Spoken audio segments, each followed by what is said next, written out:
Si l'Iran veut frapper le territoire américain, je vous assure que rien ne pourra les arrêter. Voici un vieux pilote iranien qui vient de prendre un F-5. Rendez-vous bien compte, mesdames et messieurs, un F-5, ce n'est même pas un F-16. Et qui a traversé tout le Golfe, allé jusqu'au Koweït, sans être détecté par un radar et rentrer garé en Iran, mesdames et messieurs, c'est incroyable. L'ingénierie du peuple iranien est simplement incroyable, mesdames et messieurs. Tenez-vous bien compte que les États-Unis, avec 350 millions d'habitants, produisent en moyenne 200 000 ingénieurs par an. Mais l'Iran, avec simplement 90 millions d'habitants, produit 230 000 ingénieurs par an. L'ingénierie du peuple iranien, anciennement appelé peuple perse, ne cesse d'étonner, mesdames et messieurs. Comment expliquer qu'un vieux pilote,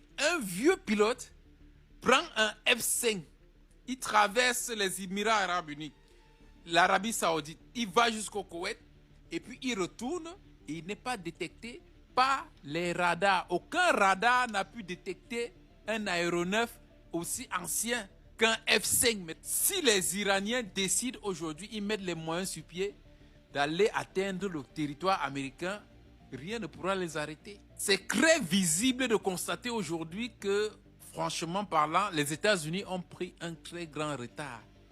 Comment vous expliquez que l'Iran, avec seulement 90 millions d'habitants, produit un chiffre de 230 000, c'est pas 230, 230 000 ingénieurs par an. Iran, pourtant, qu'on nous a dépeint ici comme un pays sous-développé, qui ne faisait pas partie des cadres de l'économie mondiale, ou alors des têtes pensantes de ce monde.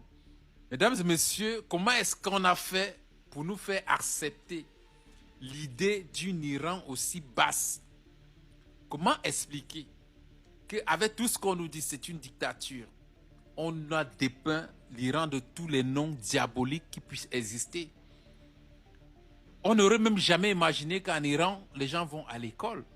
Mais ils vont non seulement à l'école, mais ils te produisent 230 000 ingénieurs par an. Mais c'est incroyable. Les États-Unis, grand pays du monde, aussi grand qu'ils soient, si on va sur un certain indice, eux, ils produisent 200 000 ingénieurs par an, pendant que l'Iran est à 230 000.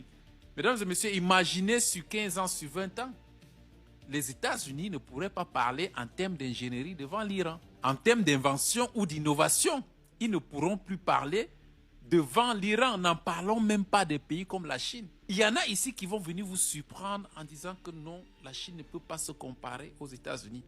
Quand on va sur le domaine innovation technologique, etc., et qu'on nous dise que l'Iran produit 230 000 ingénieurs, imaginez la Chine qui a 1,4 milliard habitants, le nombre d'ingénieurs qui produisent par an. Allez donc comparer ça pour ceux qui sont encore en train de rêver aujourd'hui sur la superpuissance américaine à toutes les échelles. Ils nous parlent qu'échelle économique, les États-Unis sont devant. Dans l'innovation, ils veulent toujours nous montrer que les États-Unis sont devant. Niveau militaire, ils veulent toujours nous montrer que les États-Unis sont devant. Il est clair aujourd'hui, mesdames et messieurs, que les États-Unis, non seulement ils ont accumulé un retard, mais ce retard sur 100 ans est presque impossible à rattraper. Mais coup de chapeau à ce pilote iranien.